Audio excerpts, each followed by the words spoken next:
What is up, y'all? We are here for our Saturday night secret sermon.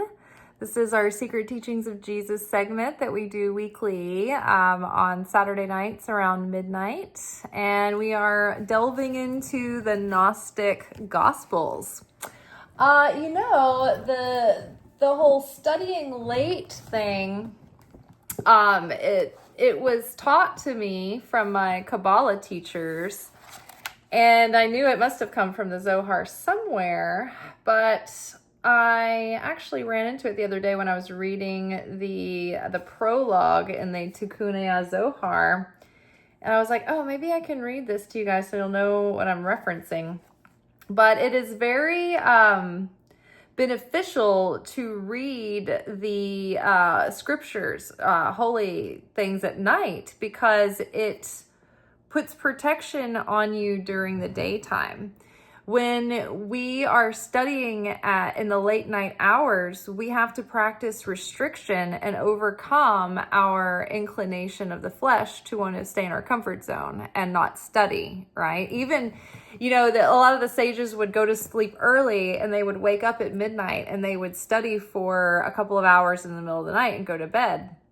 And I wondered the other day, I'm like, I'm already up. I wonder if that still counts. And it does, because there's not a time that I come in on a Saturday night that I'm like not just completely burnt to a crisp. And I'm like, I don't know how I'm going to talk. And then I turn on the video and every week we get an hour episode out of it, full of depth. So it's like there's this liminal space that we're in where the veil is thin and we're in between the ending of one day and the beginning of another. And it's like there's more access to the light. And even in the fact that there's not a whole lot of other people's noise in the atmosphere and things are quieter, even on a spiritual level, there's less activity going on. So it's like our prayers are able to be heard with greater clarity, greater reception, if you will. So yes, and then also whenever we put ourselves out of our comfort zone, back to the idea of pushing, restricting the flesh and going beyond our comfort zone, when we do that, it reveals greater light. And there is this quality of light that comes from within us, and then there's a quality of light that pushes in from around us.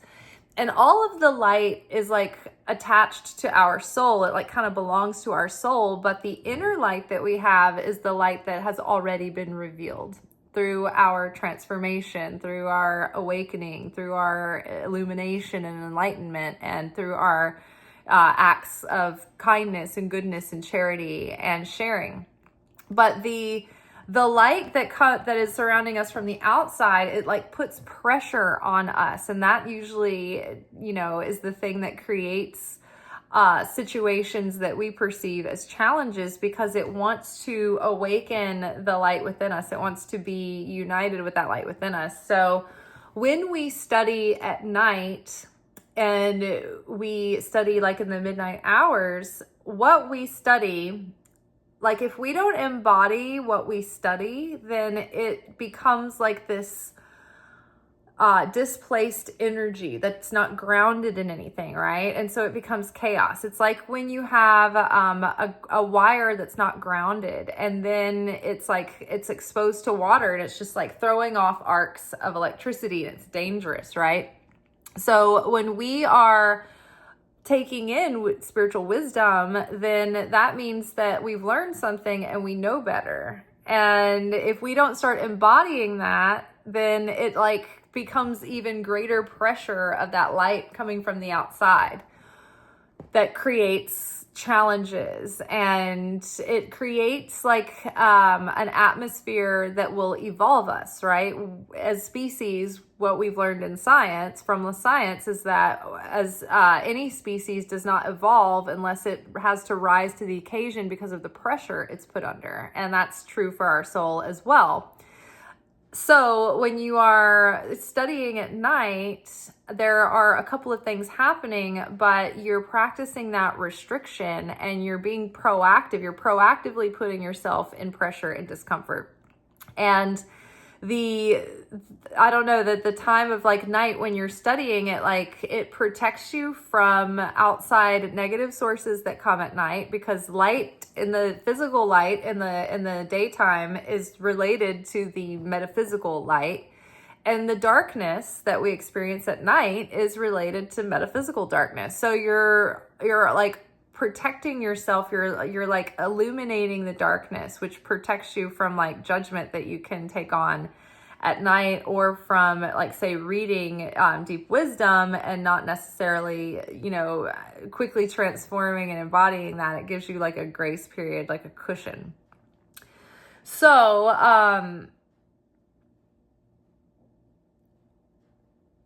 I believe this is the passage here. Make sure I've got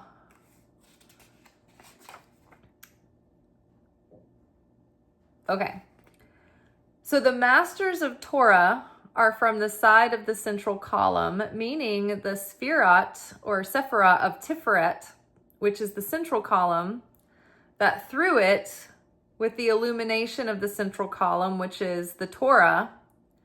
So before we go further into this, okay, so you're like, what's central column? What is this? Okay, so this is the tree of life. We're going to be, visiting with chart a couple of times this lesson. The right side, and remember, when you hear things in the Bible that refer to the right hand or the left hand, or the right side or the left hand side, right? Or the central side or a column or a pillar. It's like coded language that's referring back to this glyph, this chart, the tree of life. So you have the right-hand column, which is the column of mercy, which is, the column of flow and sharing and compassion and goodness, and also favor and blessing and the good stuff in life. Think Jupiter, the benevolent planet, right? Now, the left-hand column is the column of judgment. Think Mars. Think, discipline. Think Saturn, think, kind of strict disciplinarian consequences, right? Going through process to earn, going through processes that help you kind of balance the scale and repay karma, right? So you don't want to awaken the side of judgment, like, because it comes and finds you. You'd rather like proactively do that, which awakens more of the mercy. Now, the central column is when you can practice restriction, self-control, self-sacrifice, self-awareness, self-illumination, and you take on discipline, right? And that brings the two columns into balance. So the central column here is the column of consciousness, and the side columns are kind of the columns of experience. Okay, so it references, so the central column here includes Keter, which is the primordial point through which the light begins to enter the vessel. This is the vessel. This is like the reality of what we can interact with as human beings. This is actually our physical reality all the way down here. This is Malchut. This is the material realm. Up here we have, this is Das or Dot. And this is like not so much a dimension of consciousness. It's not necessarily like an attribute as far as like a dimension, or it's not the same as the others, but this is like a condition of like understanding and foresight and vision. It's like kind of like prophecy. It's like, oh, you have a greater insight, you have a higher wisdom, you have a higher level of understanding. And so you have foresight and you have insight, right? So it makes it to where you can actually apply these other things effectively. Tiferet is the Christ consciousness. This is the Christ center. This is connected to your heart. And this is where all of these different attributes come together, and they are like kind of worked out with one another and brought into this sort of fusion of integrating all of them into a functioning whole, right? And this is where the Christ is crucified, right? So we our lower nature is crucified in this restriction, and then we reveal our Christ consciousness through it, and we reveal beauty. Now, if you go one down lower, this is the realm that is just on the other side of us. This is the non-physical realm that is like our next door neighbor. This is the astral realm, which is called Yesod. And this basically is like this whole gumball machine comes down into Yesod, and this is like the concrete mixer. And it mixes the mixture of all of these things and becomes the foundation. And everything that comes to us comes through here in this passage. And Yesod, this is the astral realm where like dreams take place, or like the collective conscious is, where we think of archetypes. Archetypes live here, and they take on sort of like a life of their own called thought forms. This is where entities, when people are like astral traveling or astral projecting or remote viewing, they're dealing in this realm, in this dimension here. This is where creativity is. This is where all the blessings flow through. Anything that we want to materialize, we manifest from the storehouse here.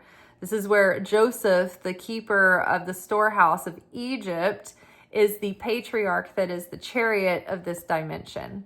All the souls that are born and die come through this dimension. And this is where the Garden of Eden was before Adam and Eve fell. Beep. They fell into the material world, where they were given clothing made of skins. Clothing made of skins. Okay, so we're there. So this is the central column, and the central column comes and is described when someone can practice restriction and self-control, and they can have a sovereignty of consciousness. Okay, and then down here, this is the bride. This is the Malchut. This is the ultimate vessel. This is the beginning, the spark of light that begins to enter the vessel. And the further down you get, the more desire to receive. But up here, it's like we're so close to being the light that there's no desire to receive the light, because it's like, I am the light, right? So, okay, so just a basic understanding of the tree. So the masters of Torah are from the side of the central column, because in order to master the Torah, you have to have discipline. You have to spend time with it. You have to have understanding, insight, right? It takes both the judgment and the mercy to have that understanding, like the experience and desire. So the masters of Torah are from the side of the central column, meaning the Sifra of Tiferet, which is the central column, that through it, with the illumination of the central column, which is the Torah, David would rise at midnight to connect with the Sifra of Tiferet, with the Shekhinah, which is Malchut. So at midnight, King David, as in King David, would arise, and he would connect the Christ with the bride, the bride here, like the bridegroom and the bride, through the study of the Torah. So David would rise at midnight to connect the Sifra of Tiferet with the Shekhinah, which is Malchut, which is called night, Leilah. This is the secret of the verse, watchman, what of the night? Leilah, Isaiah 21:11. Lel-Hey, which is the secret of the verse, a night of watchfulness for God, coming from Exodus 12:42.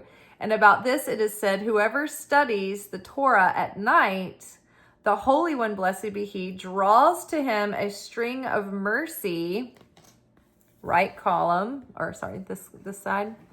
Yeah, this side. Whoever studies the Torah at night, the Holy One, blessed be he, draws to him a string of mercy, chesed, during the day. As is said, by the day the Lord commands his grace, chesed, and at night his song is with me. That is Psalms 42:9. So we do our studies late at night because it provides like an extra cover of blessing and protection. And it's like if you study at night, then you're provided with a string of mercy. What does it say? How does it describe it? He is given a string of mercy for the day. But you get the idea. So we're here studying at night. And we are studying tonight from the Gospel of Thomas.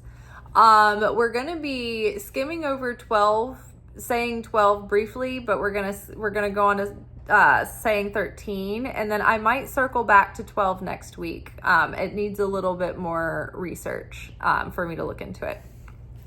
So basically, before this on the channel, we've covered the Secret Book of James was our first book that we covered, who is James, Jesus's brother, who we'll be referencing tonight, James the Just.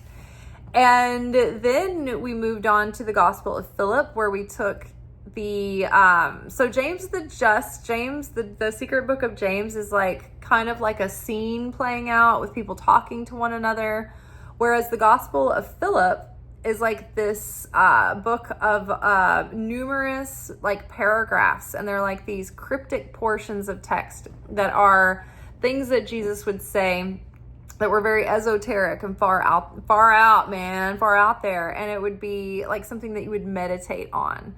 So we took each one of those portions, each episode, and went deep into those. And then that was like for a year and a half. There's a lot of portions. And that was an amazing book. Like I loved it so much. Then we just finished the Gospel of Mary a few weeks ago. And we spent a couple of months on the Gospel of Mary, which I absolutely loved. But that one was another one that played out like a scene where there was like dialogue and things were happening. And now we're back to the style of the Gospel of Philip in the Gospel of Thomas, which the Gospel of Thomas doesn't read like a story.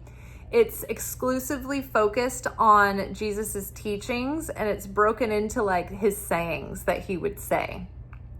And so this gospel written by Thomas, it is presumably written by one of Jesus's siblings, Judas Thomas, who many people believed him to be Jesus's twin, but we don't know whether that's true or not.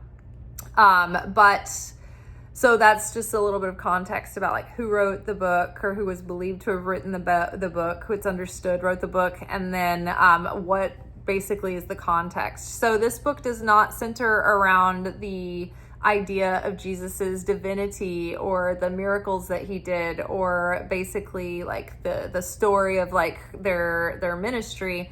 This is exclusively a book where it lists out like things Jesus said and the teachings of Jesus. So they're referred to as sayings. Like we talked about Philip in terms of the portion, right? Like many times, like we'll talk about the portion, the daily portion of Torah. Whereas the Gospel of Thomas refers to it as sayings. And instead of being titled, they're all numbered. So that's kind of how we're talking about them as we study the Gospel of Thomas. Also, even though this is written in past tense, like Jesus said, at the beginning of the Gospel of Thomas, it wanted to be clear that this is a living Christ, and that these words are as if he is saying them in present tense. But just for, I guess, the ease of reading, they decided to publish this in past tense. Okay, so our first saying 12, says that the disciples said to Jesus, "We know that you are going to leave us. Who will be our leader?" And Jesus said to them, "No matter where you have come from, you are to go to James the Just, for whose sake heaven and earth came into being." So this has a footnote that says, on James the Just, see the New Testament Acts of the Apostles, the Gospel of the Hebrews, and the Secret Book of James, the first and second revelation of James, and Hegesippus in Eusebius Church History, and Josephus Jewish Antiquities. That was just some references if you want to go back and like do deeper research. And I thought that I would maybe like look into some of this week so that we'd have more context about James and more about him. But from what I do know, Jesus left the church in the hands of the leadership of Peter, the rock, which was Simon, who became Peter when Jesus named him Peter. And he was the fisherman, a little ruffian, a little ruffian misogynist. Just kidding. I've become kind of tough on Peter sometimes. And, you know, he asks for it. He's easy to pick on. It's low-hanging fruit. And even in the Gospel of Mary, like, some of the other disciples like condemn Peter and rebuke him, and they're like, you are always like so wrathful and like just temperamental and ready to like crash out. Okay, so just like chill. Like that's basically how they handled Peter. So Peter, I think, was the one who was, which makes sense, okay, because if James is the just and Peter is the rock, then we see this imbalance here. We see that Peter / Simon occupies the side of judgment, and he would be Gevurah. So Gevurah, when you read into like Kabbalistic texts that go deeper into the Sefirot, each Sefirot has these like symbolic, like sort of like mascots that represent the idea and the energy and embodiment of these energy. Like the Sefirot themselves are multiple things at once. They're like the governing forces of the universe. They're the attributes of the Godhead. They are dimensions of consciousness, and each one has many associations. And some of those associations are their astrological planet that rules that Sefirot, and some of them are sorry, the same person who was texting me when I was making this video last Saturday is texting me out. Okay, so it's very distracting. Okay, so some of the angels, archangels are associated with, and then the lesser like organizations of angels. Like angels are on a hierarchy spectrum. Like some of them are very like high up, like the archangels are the highest, and then there are lesser classes of angels below them. So the mascot, so to speak, or the symbolic character that rules Gevurah, you can think of them like the soldier or the charioteer. And in that, the best form, the soldier or the charioteer like uses their ability to fight, to protect, and to serve, right? They are to fight for good and protect the innocent and the weak. And they are the strong ones, right? But when they're overboard, they're tyrants, and they're, they're scary and they're harmful and destructive. So when you, like the Binah, for instance, so like Gevurah is ruled by Mars, right? So we know Mars is the god of war. Binah is ruled by Saturn, and we know how strict Saturn is. Oof, stern Saturn, right? So we're getting the idea here.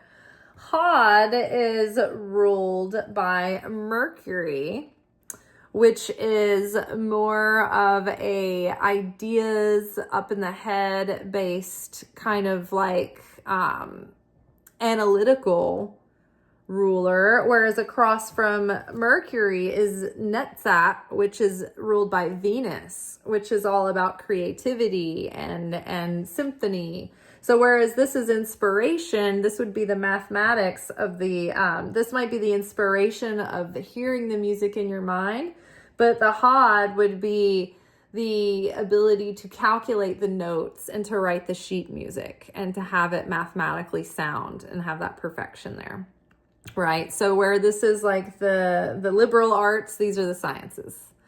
So Peter, the rock, would be the harder one, the tougher one, which would explain like his temperamentality and, you know, sometimes his stubbornness and hard-headedness.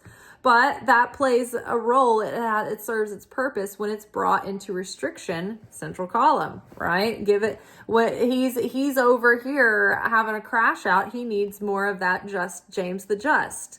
Well, who lives across the street from Gevurah? The warrior is Chesed, mercy, right? So James the Just would be the merciful one, right? But if you're too merciful, then you're a pushover and you are like letting evil run rampant. Like think about people who, like this is a topic of conversation in the air right now, but all of the like people who were conditioned to be so long suffering and understanding of these pastors and men who are being called out and exposed for like sexual abuse and everything. And so it's like, oh, well, we don't want to ruin these men's lives. And it's like they're ruining other people's lives. They're actually killing people, like in a way. And sometimes literally, because these people grow up to, you know, many times commit suicide or have drug overdoses because of their lives, or even just have like, you know, like liver disease or cancer or something because of their response to their abuse, you know, is to cope through these like addictive substances that end up harming them over time, right? So it's like you're not, they tell themselves, these people that like try to always protect the abuser and like, oh, the poor sweet innocent abuser, like let's not throw them under the bus, it's gonna ruin somebody's life. It's like they're continuing to ruin everybody else's life. You know, you're being too merciful in their case. Like I've seen it a million times. Being patient and loving the molester does not change them at all. It doesn't, like, you have to hold them accountable. You have to keep them away from the people that they will harm because they are they're out of control. So you need balance there, right? Because if you're too forgiving and you're too soft on, say like you have a rebellious teen, and you're too soft on them and you lack the discipline that they need, then they're going to run wild and they're not going to learn the virtues that they need to be a functional adult in society. And they're going to have a lot of, they're going to be doing a lot of damage and with their relationships because they haven't built respect, because people think they're sparing them some sort of like, I don't know, hardship by not disciplining them. There's a balance there too, right? You don't want to abuse people. You don't want to be too hard on them, but you also don't want to like neglect that either. It's a balance, right? Everything is a balance. When these are out of balance, they become vices. When they're in balance, they're virtues. So if we have the two people in the church, right? Who do we look to for leadership, Jesus, when you're not with us? Well, you're going to go to, when in doubt, go to James the Just. Now, calling him the Just implies that he has balance, right? I do need to read more into the things about James and what he's associated with, but those are just some ideas to consider beyond just the obvious, okay, James is going to be in charge now, like James and Peter. But James and Peter were left in charge of the church and organizing that and being the leaders in leadership positions in those early days. So the disciples said to Jesus, "We know you are going to leave us. Who will be our leader?" And Jesus said to them, "No matter where you have come from, you are to go to James the Just, for whose sake heaven and earth came into being. Now, this tells me, okay, no matter what situation you're in, you want to go at it from a place of mercy. Because if you give discipline without mercy, then it's too harsh. It becomes abusive, right? Even when you have to practice the hand of strength or discipline, you need to come at that with mercy, right? And that doesn't mean that you have to be like a doormat or a pushover or whatever, but whatever you do, whatever action that you take, no matter what it is, be sure that it is rooted in the light, rooted in a sharing attitude and a positive sharing. Now, I wouldn't say positive. Sometimes positive, I think, can be generalized and flattened. And I think positivity can be quite toxic when it's not honest. So whatever we do, our seed level of consciousness needs to be James the just, merciful, but also just.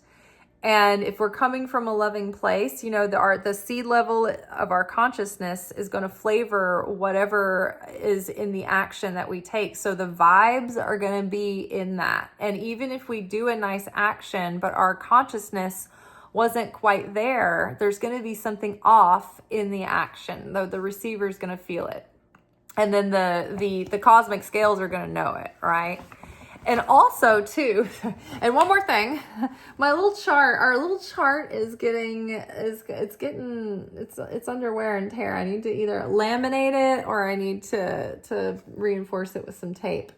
But the father, the all-time patriarch of the side of mercy is Abraham, right? Abraham came before Moses. Moses was said to be one of the greatest prophets that ever lived, one of the highest prophets. But before him came Abraham, and Abraham is no slouch. Because of Abraham paved the way. He set the stage or planted the seed or laid the foundation for God to give his only begotten son.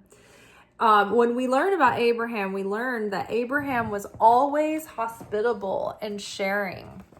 And he was giving. And his tikkun was on the side of mercy. Like, he would give and be so kind and so merciful no matter what. He was always believing the best about people. And when God said he was going to destroy Sodom and Gomorrah, it was Abraham that was like, but wait, what if there's a righteous soul there? What if there's like 50 righteous people in Sodom and Gomorrah?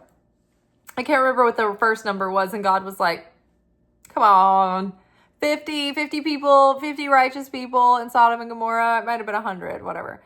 But then Abraham was like, okay, all right, maybe we're wrong about this. Now imagine Sodom and Gomorrah. Imagine like Jeffrey Epstein's island. Like, people were running wild. We think Nash Vegas. We think Las Vegas when we think of Sodom and Gomorrah. Like, people partying hard and it's all sinful and gambling. But it was worse. It was like crazy dark ages, like unhinged. But yeah, think of the worst things you can imagine, right?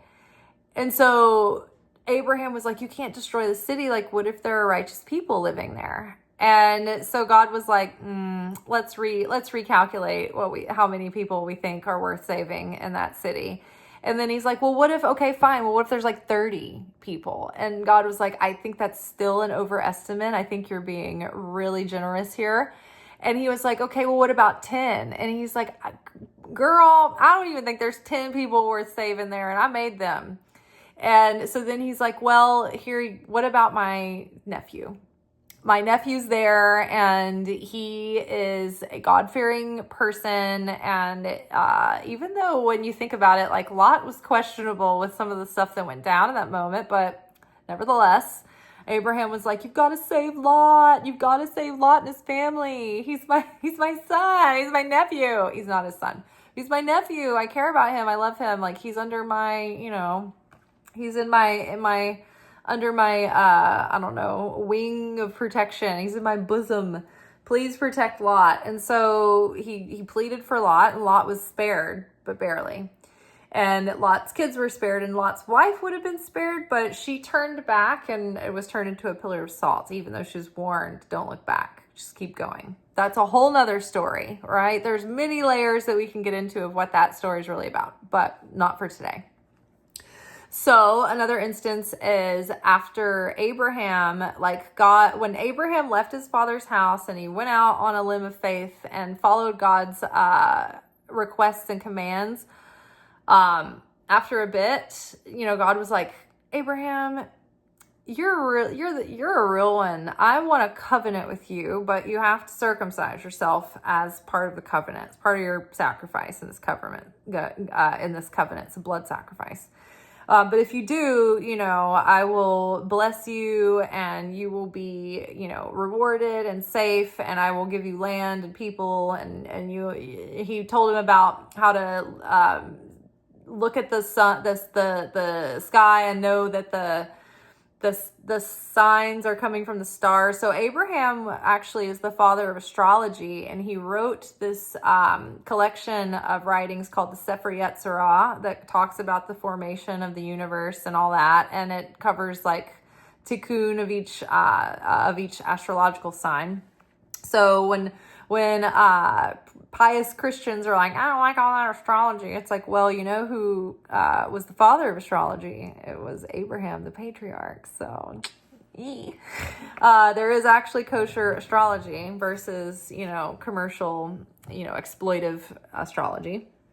And so then one of the things that Abraham did when he was freshly circumcised, it was like he was very tender. And I think this was actually before he pleaded on behalf of Lot and his family. But, he's got this fresh adult self-given circumcision going on. And it's really, really hot. It was talking about how he's in the tent. It's like suffocating. Like it's so hot outside. And he's just gone through this circumcision at an old age. And he's in pain. And he's got like tender penis happening, and all of a sudden he sees these visitors coming from like a distance, and he's like, oh my God, visitors, and he runs out to meet them. He's not like, oh my God, who's at my door? Who this be? Is this the Jehovah's Witnesses? Is this the guy who's like trying to get me to sign up for the pest repellent? Like, who is coming to my door? But Abraham ran out to meet them with his tender, sore penis in the heat of the blazing sun, living in a tent in the desert. And as it turns out, these two visitors were two angels. And this was before the destroying of Sodom and Gomorrah, because that's what they were on the way. And you're like, why would angels have to like travel by foot? But I guess it's so they can come upon Abraham and give him this opportunity to like earn this this merit, right? So he goes and he's like, please let me wash your feet off here. Rinse your hands and feet. Can I give you refreshment? Take some time in the shade, like rest, like here, let me give you something to eat. And so he talks to them, they tell him what they're up to. And he's like, oh my gosh, you can't go destroy that city. Like my nephew lives there. Okay. So that sets the stage, because he's so generous, so sharing, and so merciful, that it actually is like opening the gates of mercy for mankind in general, not just him in that moment. So then further on in Abraham's life, he is, because of all this that happened, he's gifted a son in his old age, where it said according to his astrology, he wasn't supposed to have children.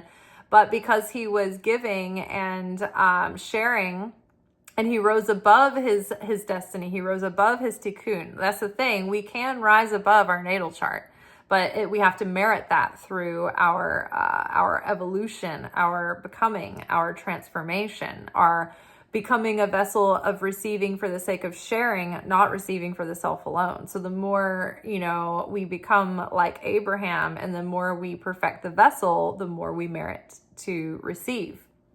And the more we merit to have chances to overcome and rise above the first script of the movie that was written to us. We can get a rewrite. Okay. So then, even in around age 90, Sarah, his wife, was told she was going to have a baby. And she's like, oh, you must be kidding. And he's like, and the angels and God are like, Or do you doubt me? And she's like, no. And they were like, well, then why'd you laugh? She's like, I didn't laugh. And they were like, no, we heard you laughing in the tent. We saw you. Like, you can't, you lie. You were laughing. And she's like, oh, okay. They're like, it's okay. We weren't going to take your baby. Like, you're still going to have pregnant. So basically, they tried to take it. They're like, you're going to have a baby within a year. And then they took it into their own hands. And then they tried to have a baby through the servant girl, because they, wanted to, I don't know, take control. And you know what happens when we take control? Chaos. Well, servant girl obviously wasn't happy with being forced into sexual relations and having to be a surrogate mother for people who she was basically a slave to. So she wasn't happy. And then the boy that was born, Ishmael, was said to have been a donkey of a son, a donkey of a man, a donkey of a boy. So stubborn, difficult, right? So that didn't go well. But then eventually Sarah got pregnant with Isaac. Now, Isaac was like an adult by the time he was being taken to be the sacrifice. And this sacrifice we remember during the Passover feast, because the Passover lamb represents the lamb that was given instead of Isaac. Now, think about this. What else were we given during Passover?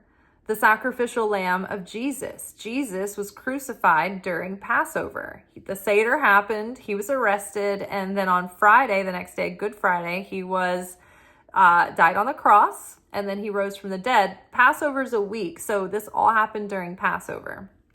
All of these things are always layered. Just know that, right? So Abraham, when God said, I want you to sacrifice your son, because they didn't have like a sacrificial beast or something. So he's like, okay, or you're going to have to give your son. And he's like, not my son, not the donkey of a man, but not Isaac, my natural born, my Isaac. And Isaac was like an adult.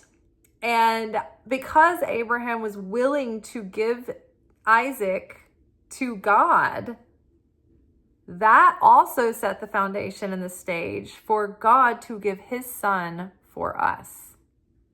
Now, we talk about Tikkune Correction and how it's not always so obvious what the answer is. It's not just like black and white, right and wrong. It's like for each person, according to their tikkun, the answer for them might be different from one person to another. So the tikkun falls into two categories when you go down to the root, the very basics of it for each person. So some people have a tikkun of right column, which is mercy. And if you have a right column tikkun, then you are probably an overgiver. You're probably a people pleaser. You're probably all about the sharing, just like Abraham. Now, to correct your tikkun, it's like you have to learn to bring in the central column. So if our tikkun is that we're extreme on one side or the other tikkun being the side of judgment, are you a little bit more selfish? Are you a little bit more, not merciful or rebellious or judgmental or critical? Like which side do you fall on, right? Whichever side you fall on, your correction usually tends to have you stretch yourself towards the opposite direction to bring that energy into balance, to bring both of those into balance.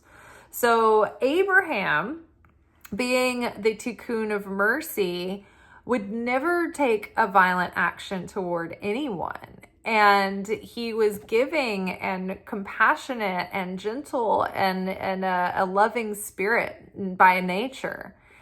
And then Isaac, as it turns out, had a left-hand column tikkun. He was more of a selfish boy. He was an only child. He was a selfish boy. He's a nepo baby. Nepo baby Isaac. And so Isaac was a bit more selfish. So you see that in this one instance of the sacrifice, Abraham was asked to do something out of character for him. And he had to trust God that God wasn't going to actually have him go through with it. But he didn't know that. And so he had to be willing to slaughter his own son. which goes deeper into like the Jungian, you know, of like sacrificing that, that part of us that is the judgment part of us, and all of that. But we all know that like scripture has to be interpreted like on 4 levels, right? And so it goes deeper and deeper and deeper. But like up on the higher level, we're seeing that Abraham had to get himself out of his comfort zone and do something that he would never do on his own unless he was forced to by the command of God to like sacrifice his living, breathing son that he loved, like a human being, first of all, and then a human being that he loved and made. It was his human being, right?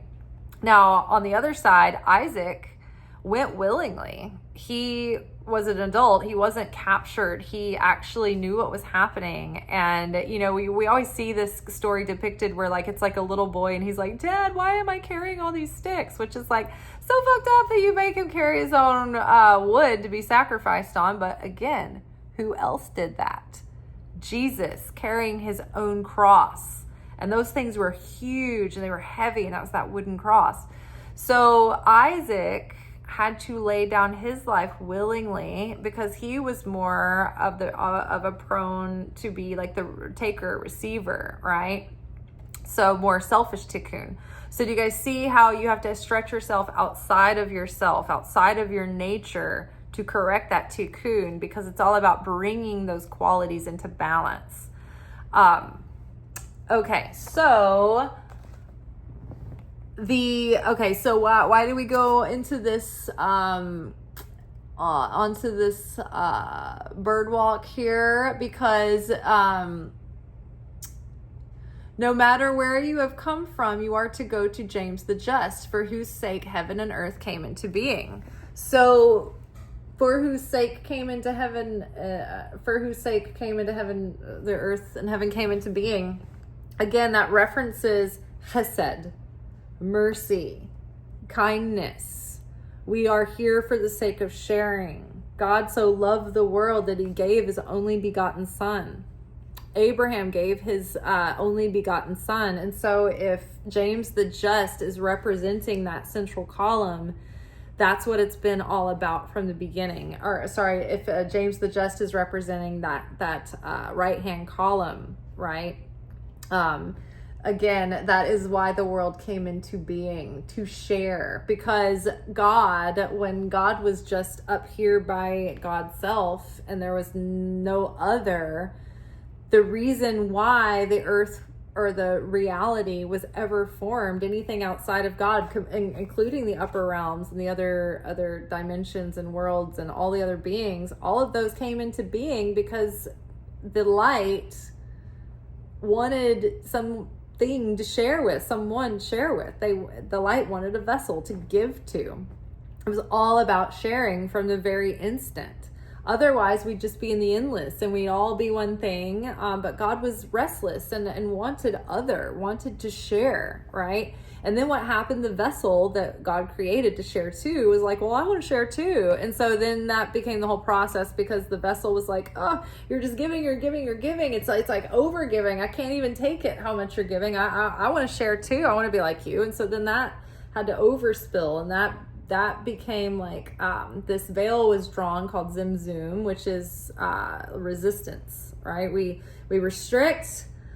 I'm not just going to take.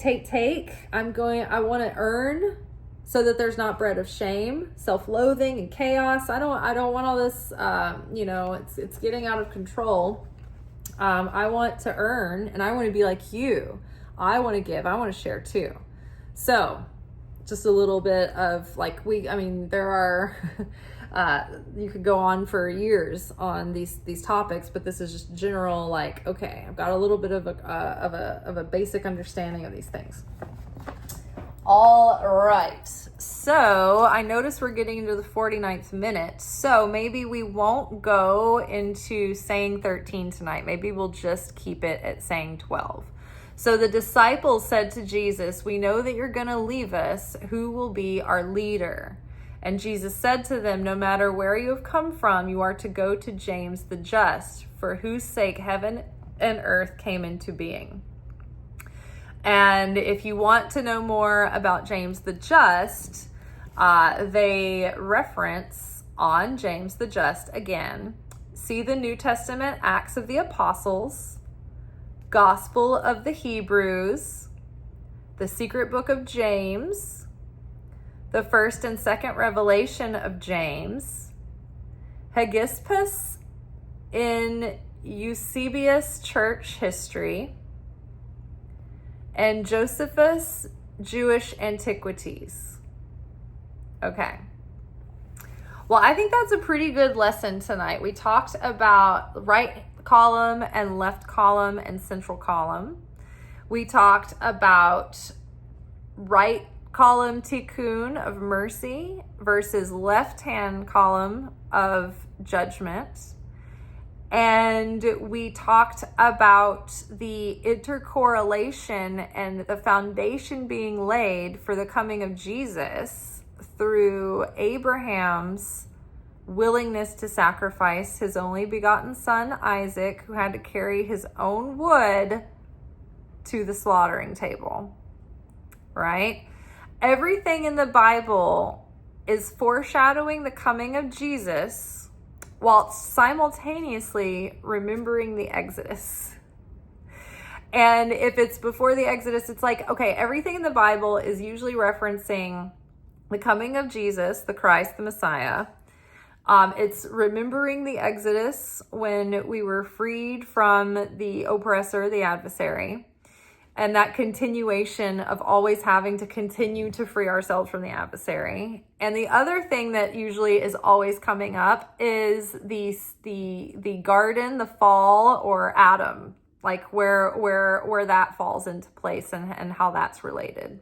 Okay, so when you are, learning basic things about the holy holidays, whether it be Passover, Rosh Hashanah, Yom Kippur, you can think about these concepts and how they overlay and how every holiday and Shabbat that is celebrated is in remembrance of the Exodus. And at the same time, all of these also hint to the coming of Christ.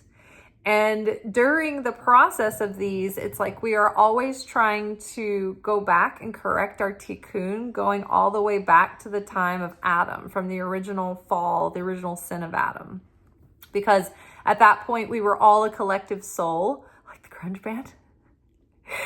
I wish I could just remember that one song. Oh, heaven, let your light shine down. Well, what a coincidence. Collective soul, heaven, let your light shine down on our collective soul. See, it's all related.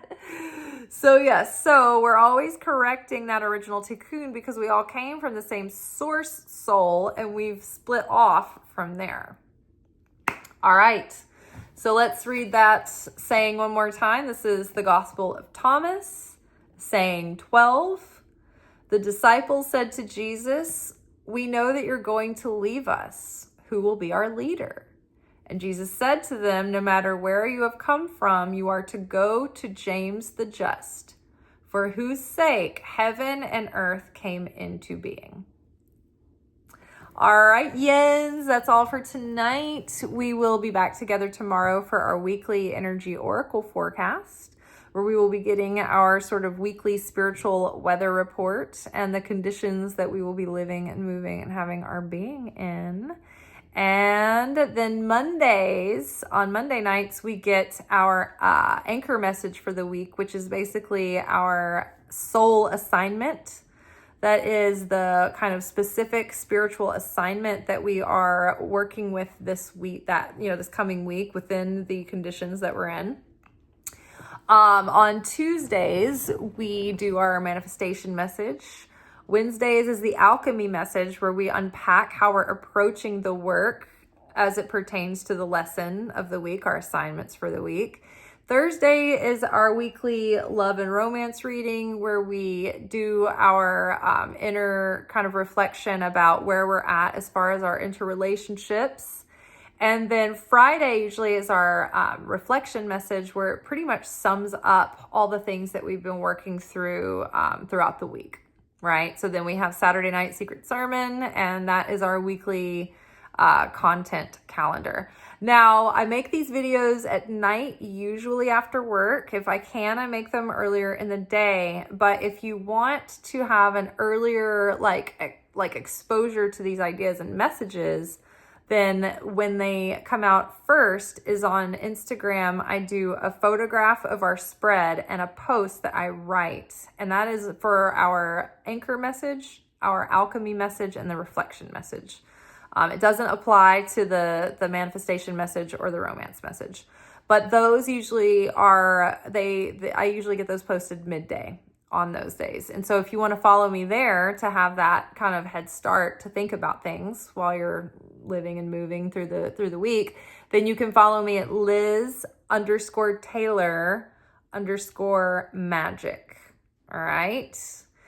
I will see y'all tomorrow. Until then, may peace be with you. Ciao.